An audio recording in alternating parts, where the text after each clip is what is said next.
안녕하십니까? 건강관리사를 맡게 된 최민준입니다. 오늘은 1강 신체활동과 운동에 대해서 한번 알아보도록 하겠습니다. 자, 먼저 신체활동과 운동입니다. 여러분 혹시 이 신체활동은 무엇인지, 운동은 무엇인지 혹시 구별이 가시나요? 신체활동? 운동? 같은 거 아닌가? 대부분 많은 사람들이 이제 요 두 가지가 이제 어떻게 다른지를 잘 이제 모르실 텐데요. 우리 볼까요? 걷기. 운동일까요? 아니면 신체 활동일까요? 아니면 뭐 그냥 계단을 오르기. 계단 오르기. 자, 요거 신체 활동일까요? 운동일까요? 자, 요 운동과 신체 활동이 뭔지 한번 알아보도록 하겠습니다. 자, 먼저 신체 활동입니다. 이 신체 활동이란 골격근이 수축하면서 휴식 때보다 많은 에너지를 소비하게 되는 신체의 움직임을 우리는 신체 활동이라고 얘기를 합니다. 즉, 골격근은 무엇이냐면 우리 몸을 움직여서 힘을 써서 움직여주는 근육을 골격근이라고 하는데요. 우리가 가만히 누워가지고 눈 감고 아무것도 안 할 때 있죠. 그때를 제외한 모든 움직임, 뭐 팔을 움직인다든가 털기라든가 뭐 이렇게 움직인다든가 이런 움직임 전체를 우리는 신체 활동이라고 합니다. 그래서 난 집에서 청소를 할 거야, 아니면 뭐 그냥 뭐 걷기를 한다거나 잔디깎기를 한다거나 계단을 오른다거나 설거지를 한다든가 이런 모든 움직임 전체를 우리는 신체 활동이라고 얘기를 합니다. 자, 그러면은 이번에는 운동이란 무엇이냐? 체력의 유지 및 향상을 위한 계획적이고 그리고 규칙적이고 반복적이고 의도적인 움직임을 우리는 운동이라고 얘기를 하는데요. 자, 여기 얘기를 보시면은 달리기, 줄넘기, 팔굽혀펴기, 윗몸 일으키기, 스트레칭 등 이렇게 있잖아요. 그렇죠? 나 달리기를 할 거야. 그냥 뛰지 않죠. 뭐 한강을 뭐 기분 전환 삼아 뛴다든가 아니면은 나 좀 살 좀 뺄 거야 하면서 달리기나 줄넘기 같은 걸 하게 되고 아니면 나 복싱을 하는데 뭐 준비 운동으로 줄넘기를 할 거야. 팔굽혀펴기 그냥 하지 않죠. 벌 받는 거 아니죠. 우리 남자들 특히 청소년들 근육을 만들기 위해서 팔굽혀펴기 많이 하게 되고 복근을 키우기 위해서 윗몸 일으키기를 하게 되고요. 그다음에 나 몸이 찌뿌둥하니까 아니 몸이 너무 뻣뻣하니까 유연성을 위해서 스트레칭을 좀 할 거야. 그래서 운동하기 전에 우리 준비 운동 좀 할까? 스트레칭 좀 할까 하죠. 그래서 어떠한 목적을 가지고 있는 거예요. 그죠? 목적을 가지고 하는 것이 운동이 되겠는데요. 앞에서 자, 뒤로 한번 보시죠. 앞에서 걷기가 있었죠. 그죠?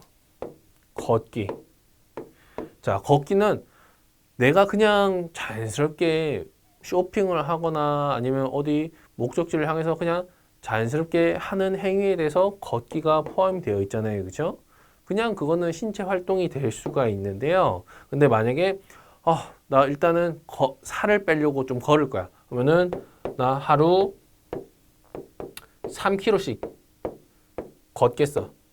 얼마나? 뭐 한 일주일에 한 3번 정도. 이렇게 어떠한 계획을 잡고 목적을 향해서 반복적으로 하는 것을 한다면은 이 걷기는 운동이라고 할 수 있고요. 아니면 내가 뭐 그냥 나 좀 슈퍼 갔다 온다. 슈퍼 갔다 오는 거를 운동이라 하기는 그렇죠. 잠깐 단순성, 일회성으로 그냥 가까운 거리를 걷는다면은. 근데 운동 겸 한번 저 먼 마트를 한번 걸어가 볼까? 그러면은 신체 활동 겸 운동이 될 수가 있는 거고요. 계단 오르기도 볼까요? 자, 우리 계단 오르기 있죠? 잘 안 되네요. 자, 계단. 자, 계단 오르기는 뭐냐면은, 자, 어느 날 우리 아파트 엘리베이터가 갑자기 고장이 났어요. 그래서, 근데 우리 집은 7층이에요. 뭐 6층이에요. 그래가지고, 어쩔 수 없이 걸어가야겠네. 하는데, 막 땀도 나고, 힘들고, 다리 운동도 나고, 뻐근해요.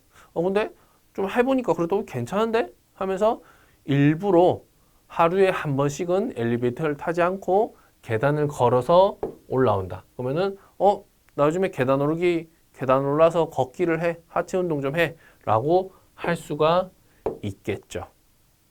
그래서 보시면은 이 몸을 움직이는 몸 전체를 움직이는 이 전체적인 움직임 안에 운동이라는 것이 이렇게 포함이 되어 있는 것입니다. 그래서 따로 이거는 운동이다 신체활동이라고 보다는 운동도 신체활동 안에 있는 것 중에 하나이다 라고 보시면 되겠습니다.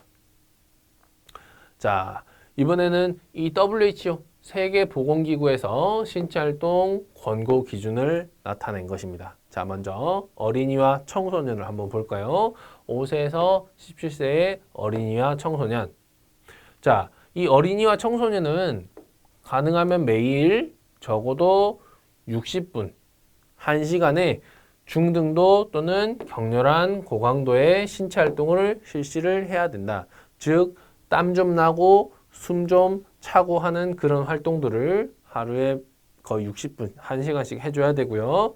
그리고 근육과 뼈 강화 활동을 포함한 격렬한 강도의 활동을 주 3회 이상 실시를 해야 된다. 즉, 막 축구를 하면서 막 내가 체중을 지지하고 점프하고 뛰고 아니면 뭐 힘을 쓴다든가, 즉 뭐 근력 운동 같은 거, 힘을 쓰는 근육성 활동, 그리고 내 체중 부하를 체중을 실어서 이렇게 뭐 점프를 한다든가 이제 아니면 뭐 이렇게 무게를 든다든가 해가지고 그런 근육과 뼈 활동을 포함하는 운동을 주 3회 이상 실시해야 된다 라고 권고하고 있습니다. 자, 그리고 18세에서 64세의 성인은 어떻게 해야 되냐? 주 150분 이상, 매일이 아니고 일주일에 150분 이상의 중등도 유산소 활동을 하거나 또는 75분 이상의 주 격렬한 유산소 활동, 즉 높은 고강도의 활동을 일주일에 75분 이상 하거나 아니면 적당히 좀 땀 좀 조금 나고 숨 좀 약간 찬 정도의 중간 정도의 유산소 활동을 150분 이상 해라 라고 얘기를 하고 있습니다.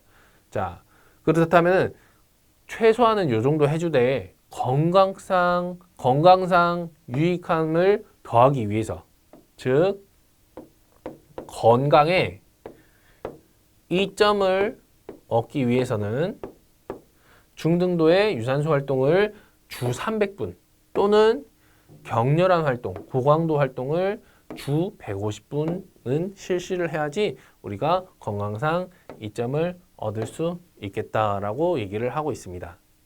자, 그리고 근육 강화 활동, 즉 근력 운동은 주요 근육을 포함해서 주 2일 이상 하라고 적혀 있어요. 그러니까 일주일에 2번 이상은 근력 운동을 해주되, 중요한 거는 여기서 이 근력 활동은 가능하면은 이제 간헐적으로, 그러니까 간헐적으로라기보다는 매일 하기보다는요, 월요일 날 했으면은 하루 이틀 쉬어주고 수요일이나 목요일쯤 이렇게 중간에 텀을 주고 근력 활동을 해야 된다라고 얘기도 같이 있습니다. 그러니까 주 2일 이상이라고 해서 월요일, 화요일 하고 그 다음 쉬는 게 아닙니다. 근력 활동은 이렇게 간헐적으로 이렇게 띄어서 연속된 일수에 하지 않도록 하는 것이 좋겠습니다. 자, 이번에는 65세 이상의 노인입니다. 유산소 활동은 적어도 10분 이상 지속하도록 해라. 왜냐하면 10분이란 기준은 적어도 내가 운동, 신체적, 생리적 반응 또는 건강상의 이점을 위해서 적어도 10분 이상을 지속하라고 얘기를 하고 있습니다. 단 이제 10분씩 하는데 우리 대부분은 뭐 1시간은 운동을 해야 된다 얘기를 하긴 하잖아요. 근데 간헐적으로 해서 하루에 10분씩 4번, 5번을 해도 되고요. 그러면 4, 50분을 채울 수가 있겠죠. 또는 뭐 15분, 20분을 하루 3번 해라. 그러면은 하루에 또 1시간을 할 수가 있겠죠. 체력이 안 된다면은 한 번에 많은 양을 하기보다는 이제 오전에 한 번, 뭐 이른 오후에 한 번, 저녁에 한 번, 이런 식으로 이제 나눠서 해도 된다. 기동성, 즉 움직임에 대해서 어려운 사람들의 어려운 연령대의 노인들은 균형 감각을 강화하고 낙상을 방지하는 신체 활동을 주 3일 이상 실시를 해라. 즉, 균형 감각, 뭐 태극권 같은 것도 요즘에 많이 하더라고요. 태극권이나 아니면은 뭐 국민체조도 굉장히 또 좋아요. 국민체조 같은 내 몸을 움직이고 균형 감각을 넓힐 수 있는 그런 체조를 해라 라고 얘기를 하고 있습니다. 그 다음에 이 65세 이상의 노인들은 건강 상태로 인해 권장량만큼의 신체 활동을 할 수 없는 경우 자기 컨디션에 맞게 신체 활동을 실시를 해라. 즉, 똑같은 65세 노인이 A와 B가 있으면은 A라는 어르신은 매일 이제 한 공원을 크게 한 바퀴를 돌아요. 그것도 뭐 1시간 안에 운동을 한답시고. 근데 B라는 노인은 한 바퀴를 돌기도 엄청 어렵고 한 바퀴를 돌려면 적어도 2시간 이상 걸려요. 근데 너 그렇게 하면 운동이 안 된다. A가 너 자꾸 내 속도에 맞춰서 똑같이 운동을 해라. 라고 하는 것이 아니라 내 체력과 컨디션에 맞게끔 운동량을 점차적으로 늘려가고 시간을 늘려가시면 되는 것이지 어떠한 운동에 있어서 A라는 특정 이제 운동이 있잖아요. 그러면 이 운동이 이 사람한테는 고강도 활동이 될 수가 있고요. 이 사람한테는 저강도 가벼운 활동이 될 수가 있고요. 체력이 낮은 사람한테는 그게 고강도 활동이 될 수가 있어요. 그래서 본인 체력에 맞게끔 운동을 시작하고 실시하는 것이 좋겠다. 자, 우리나라 신체활동 실천율입니다. 15세 이상의 신체활동 실천율은 32.1%밖에 되지 않고요. 우리나라 청소년은 WHO 권장량 운동량을 채우지 못한 비율이 무려 94.2%. WHO에서 권장하는 운동량을 채우는 사람이 거의 뭐 5% 정도밖에 되지 않는다는 거죠. 100명 중에 5명. 그리고 19세 이상의 70.4%가 비운동군에 속하거나 신체 활동이 부족하다라고 얘기하고 있습니다. 그래서 우리나라는 특히 교육열도 많이 높기도 하고요. 이 학생들에 대한 신체 활동량이 엄청 적다, 부족하다. 자, 그리고 30대 남성의 경우는 약 46%가 비만이다. 즉, 사회생활을 거의 시작한 나이죠. 그래서 50%, 2명 중에 1명은 비만이다라고 얘기를 하고 있고요. 성인의 유산소 신체활동 실천율은 남성은 51%, 여성은 44%. 성인의 근력운동의 실천율은 남성은 31%, 여성은 14%. 특히 여성 같은 경우는 근력운동 실천율에 있어서 굉장히 낮은 모습을 보여주고 있습니다. 자, 신체활동 부족과 관련된 질환인데요. 자, 여기 그림에서는 이제 사망과 관련된 위험 요인들인데 특히 1위가 뭐 고혈압, 2위가 담배, 3위가 고혈당, 당뇨병 이런 것들인데 4위가 신체 비활동이에요. 근데 신체 비활동을 하게 되면은 이제 뭐 심장질환, 당뇨병, 유방암, 대장암 같은 위험 요인이 증가하기도 하고 고혈압도 마찬가지로 위험 요인이 증가하고 당뇨병도 마찬가지로 증가하고 이런 신체적 움직이지 않는 것에 대한 것의 리스크가 엄청 크다는 거예요. 다른 질병에 대한 위험률이 엄청 크다는 거거든요. 그렇기 때문에 이 신체적인 비활동 자체도 엄청난 이제 위험 리스크다, 위험 요인이다라고 보시면 되겠습니다.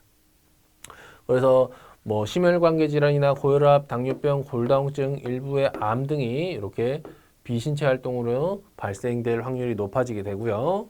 그리고 고혈압, 당뇨병, 고지혈증, 대사군 등의 만성 질환을 앓고 있는 경우 특히 신체 활동 참여도가 또 더 낮다라고 해서 이러한 질환들과 신체 활동의 이제 관계에 대해서도 나타나 있습니다. 자, HIIT라고 해서 하이 인터벌 인텐시티 트레이닝이라고 그래서 고강도 인터벌 트레이닝이라고 하거든요. 주로 옛날에는 뭐 고혈압이나 당뇨 있거나 아니면은 뭐 운동하라고 하면 보통 뭐 하루 30분 걷기 하세요, 자전거 타세요, 달리기 하세요 했었는데요. 그런 것만 그 운동 효과가 있는 것이 아니라 짧게 하루에 15분 정도씩 고강도로 해서 자전거를 빡 타거나 아니면은 뭐 공 같은 거를 위로 던지면서 계속 무릎 굽히면서 전신의 운동을 해준다거나 이렇게 높은 그 강도의 운동을 해준다거나 아니면 뭐 요즘에 유튜브 같은 데 보면은 7분이나 10분, 15분 운동이라고 해서 짧게 따라 하는 거 있죠. 근데 하고 나면 엄청 힘든 운동들. 그런 고강도의 운동을 해주는 것도 건강상 이점이 굉장히 많이 도움이 된다라고 하고 있습니다. 이제 해외 한 학술지에서는 어떤 내용이 있었냐면은 뭐 어떤 내용이냐면 이제 주 맨날 이제 하루에 60분씩 주 5일 동안 30분에서 60분씩 운동하는 사람과 그다음에 정도 운동으로 단련이 된 사람을 비교를 했을 때 운동이 단련된 사람이 일주일에 뭐 한두 번 정도 고강도 운동하는 거 있잖아요. 뭐 조기 축구나 이런 거. 그렇게 하는 것과 주 30분에서 60분 정도 저중 강도로 운동하는 것과 건강상 이점은 크게 차이가 없다. 이런 논문도 있거든요. 그러니까 운동을 이제 꼭 내가 길게 해야 된다라는 것보다는 내가 어느 정도 짬 날 때 운동을 계속 꾸준히 해주는 것이 좋겠다라고 보시면 되겠습니다. 고강도 인터벌이라는 게 이게 그거예요. 쭉 했다가 쉬었다가 했다가 쉬었다가 강하게 했다가 쉬었다가 달리기도 이렇게 하죠. 자, 달리기도 이렇게 있으면은 자, 반 바퀴는 천천히 뛰었다가 또 반 바퀴는 최대 강도로 뛰었다가 반 바퀴는 천천히 뛰었다가 반 바퀴는 최대 강도로 뛰었다. 이렇게 해서 중간에 쉰다기보다는 낮은 강도로 해서 휴식 시간을 보장해주는 방법이 되겠습니다. 그것이 인터벌 트레이닝입니다. 자, 운동의 이점입니다.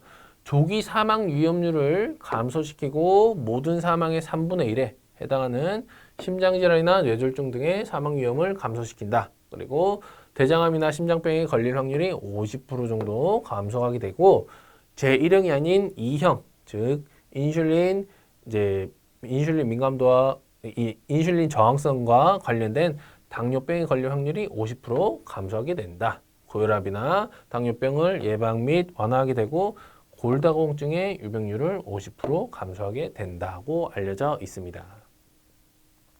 자, 이 신체 활동은 또한 뇌의 크기나 뇌 혈류 그리고 뇌 성장 요소의 가용성을 증가시켜서 뇌 기능과 인지 능력 발달에 중요한 역할을 한다고 되어 있는데 우리 아까 보면은 청소년들에 있어서 신체 활동에 대한 실천율이 굉장히 낮다고 나와 있잖아요. 그죠? 그래서 운동을 하고 신체 활동을 어느 정도 함으로써 이 학업에 있어서 굉장히 많은 도움을 얻을 수 있다라고 보시면 되겠습니다.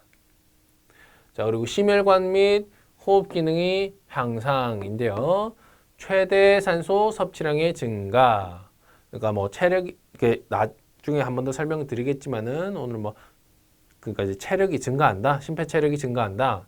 절대적 최대화 부하 강도에서 분당 호흡량이나 심근산소 소비량, 심박수, 혈압 감소 등이 나타나게 되는데 자, 절대적 최대화라는 거는 우리가 막 100% 힘으로 만약에 100m 달리기를 100% 힘으로 하잖아요. 근데 그게 아니라 운동장 다섯 바퀴 한 1000m를 한다. 1000m를 하는데 좀 가벼운 마음으로 뛴다 했을 때 A라는 사람과 B라는 사람이 있으면은 A는 가볍게 1000m를 뛰고 났을 때 호흡이나 심박수가 안정적이고요. B는 체력이 낮다면은 그 호흡이나 심박수가 굉장히 거칠고 힘들어하겠죠, 그죠? 그래서 이러한 이제 100% 능력을 발휘하는 게 아닌 이제 어느 정도 중간 강도에서의 운동을 할 때 이렇게 안정적으로 유지가 된다. 그리고 골격근의 모세혈관 밀도가 증가한다. 즉 산소와 영양분을 골고루 잘 많이 보내줘야 되기 때문에요. 혈액 내 젖산 축적에 대한 운동 역치가 증가한다. 즉 이제 젖산은 주로 이제 우리 몸에서 이제 운동하고 났을 때 쌓이는 피로 물질이라고 흔히들 얘기를 하거든요. 그래서 이걸로 다시 에너지원으로 또 사용을 하기도 하는데, 즉 이제 운동을 하고 나서 피로감이 드는 그 점이 훨씬 더 높다. 여기서 말씀드린 이런 거와 비슷합니다. 거의 그런 거라고 보시면 되고, 질병의 발병률이 감소한다라고 보시면 되겠습니다. 이런 것들에 대한 자세한 내용은 이제 생리학 시간에 다시 한 번 더 배우도록 하고요. 그다음에 심혈관 질환 위험 요인이 감소된다. 안정시 및 수축기, 이항기, 혈압의 감소. 그다음에 혈청의 고농도 지단백 콜레스테롤 증가와 혈청의 중성지방이 감소한다. 이 혈청 고농도 지단백 콜레스테롤이 뭐냐면은 우리 HDL 콜레스테롤이라고 많이 들어보셨죠? 혈관을 뭐 깨끗하게 해주고 청소를 해준다는 그 HDL 콜레스테롤을 이 고농도 지단백 콜레스테롤이라고 얘기를 합니다. 그리고 전체 체지방 및 복부지방이 감소하게 되고요. 인슐린의 요구도가 감소하게 되고 당 내성이 증가한다. 즉 이제 뭐 인슐린 제2형 당뇨병 환자들에게 굉장히 도움이 되는 거고요. 또한 당뇨병 전 단계인 뭐 내당능 장애인 환자들에게도 굉장히 도움이 된다는 얘기가 되겠습니다. 그리고 염증이 감소하게 된다. 기타적으로는 신체적인 것뿐만 아니라 이제 정신적인 것도 굉장히 도움이 되는데요. 자, 불안과 우울증의 감소, 그다음에 지적 기능의 개선. 운동하면은 뇌에 대한 가능성이 높아진다 그랬죠. 그다음에 노인들의 신체 기능과 독립적인 생활의 증진. 즉 신체 활동과 신체적인 기능이 증가함으로써 독립적인 생활이 가능하도록 해주고요. 행복감의 증진, 노인들의 낙상 위험성 감소. 매우 중요하죠. 노인들의 기능적 한계 예방 및 혹은 경감. 나이가 들어감으로써 기능이 신체적으로나 이런 것들이 떨어지는 것들에 대해서 어느 정도 유지해준다. 그리고 노인들에게 빈번한 만성질환에 대한 치료 효과가 증진된다라고 나와 있습니다. 자, 유산소 운동과 무산소 운동의 차이는 나중에 이제 유산소성 에너지원과 무산소성 에너지원을 배울 때 자세하게 배울 건데요. 간단하게 산소를 이용해서 에너지원을 만드냐, 산소를 이용하지 않고 에너지원을 만드냐에 따라서 유산소 운동이냐 무산소 운동이 될 수가 있는데요. 하지만 요거는 좀 상대적으로 볼 수가 있어요. 상대적이긴 한데 만약에 마라톤 선수는 1km를 가볍게 뛰잖아요. 그럼 유산소 운동이 되는데요. 근데 저도 분명히 1km를 뛰는데 가볍게 유산소 운동으로 시작을 하겠지만은 시간이 지남에 따라서 엄청 힘들고 숨도 제대로 못 쉬고 막 킥킥대면은 무산소성 운동으로 가까워지는 거예요. 저한테는. 그 시간이 1km가 다 도착했을 때는. 근데 마라톤 선수는 1km를 다 뛰어도 가벼운 유산소 운동이 될 수가 있는 거예요. 즉 내가 숨을 제대로 호흡을 하면서 운동할 수 있냐 없냐인데요. 자, 줄넘기. 주로 막 처음부터 막 엄청 힘들진 않죠. 그러면은 유산소성. 축구는 유산소, 무산소 둘 다 포함이 된 거예요. 왜냐? 공 받으러 가기 전에 막 뛰어다니죠. 근데 공을 찰 때는 순간적인 점프를 하거나 공을 찰 때는 순간적으로 호흡을 멈추면서 빡 힘을 줘서 운동을 해요. 그러면은 그건 이제 무산소성 운동이 되는 거예요. 그래서 유무산소성 운동이다. 축구는. 그리고 마라톤은 전체 체력이 낮은 사람도 유산소로 시작을 해서 점점 더 무산소성으로 가까워지겠지만은 실제로 이제 마라톤 자체는 일단 유산소성 운동이다. 웨이트 트레이닝. 우리가 하면서 무거운 무게를 들면서 숨을 가쁘게 쉬지 않죠. 그래서 숨을 참는 발살바 호흡을 하기도 하지만은 자, 이런 강하게 힘을 쓰는 거는 무산소성 운동이 될 수가 있겠고요. 자, 100m 달리기. 가볍게 뛰면은 유산소성 운동이에요. 그냥 100m 그냥 가벼운 마음으로 뛰면. 근데 100m 선수들 어떻게 뛰어요? 한 번 100m를 뛰면은 숨을 한 번 내지 두세 번 정도밖에 안 쉰다고 알려져 있거든요. 그렇기 때문에 걔네는 거의 숨을 안 쉬면서 뛰죠. 그러니까 산소를 에너지원을 사용하지 않는다는 거예요. 그래서 무산소성, 실제로 100% 힘으로 내가 100% 힘으로 운동을 한다면은 이 100m 달리기는 무산소성 운동이다. 그러니까 가볍게 내가 호흡을 하면서 할 수 있는 운동이 유산소성 운동이고, 내가 호흡을 잘 하지 못하는 뭐 100m 강력한 수영이라든가 이런 것들은 무산소성 운동이 될 수도 있다 라고 보시면 되겠습니다. 자, 걷기. 우리 운동 중에 굉장히 많이 하죠. 근데 걷기 병원에 가면 걷기 하라고 하는데 걷기 어떻게 해요? 라고 많이 물어들 보실 거예요. 그래서 간단하게 한눈에 보는 한국인을 위한 걷기 가이드라인인데요. 보건복지부에서 발행을 한 건데, 주 150분 정도 빠르게 걷기, 걸으면서 대화 가능, 하지만 노래는 불가능 정도, 혹은 또는 합쳐서 매우 빠르게 걸으면서 대화가 안 되는 정도예요. 이렇게 숨을 갑비하면서 하는 이런 고강도 운동을 75분 정도 해라 라고 나와 있고요. 호흡은 코로 들이마시고 입으로 내쉬면서 자연스럽게, 시선은 바닥을 보는 게 아니라 전방을 향하도록 해주시고요.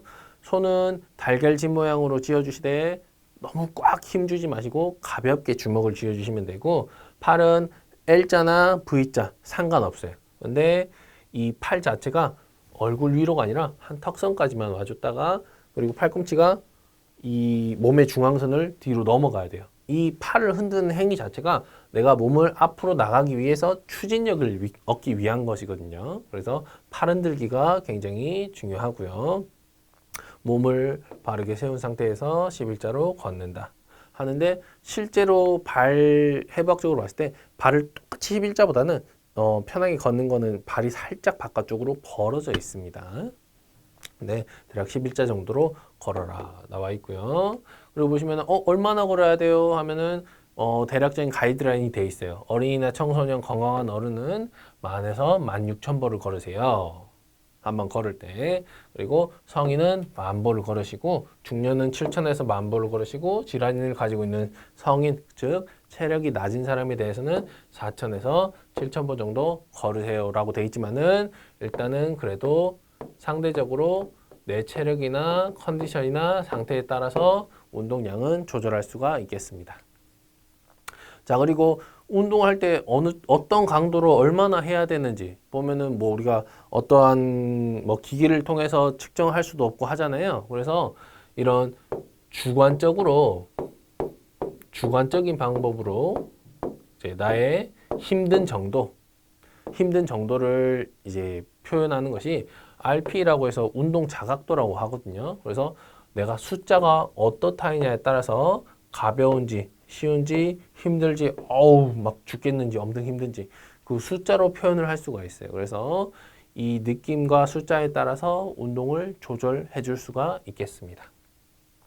그래서 이 앞에 자료에 대해서는 보건복지부나 한국인을 위한 신체활동 지침서를 올려드릴 테니까 혹시나 관심이 있으시면은 한번 읽어보시면 좋겠습니다. 그래서 오늘은 신체활동과 운동, 신체활동이 무엇인지, 운동이 무엇인지, 운동을 하면 어떤 것이 좋은지, 어떤 운동들이 있는지, 그 다음에 걷기는 어떻게 해야 되는지 이렇게 한번 알아봤습니다. 이번 시간의 내용은 여기까지입니다. 다음 시간에 뵙도록 하겠습니다. 감사합니다.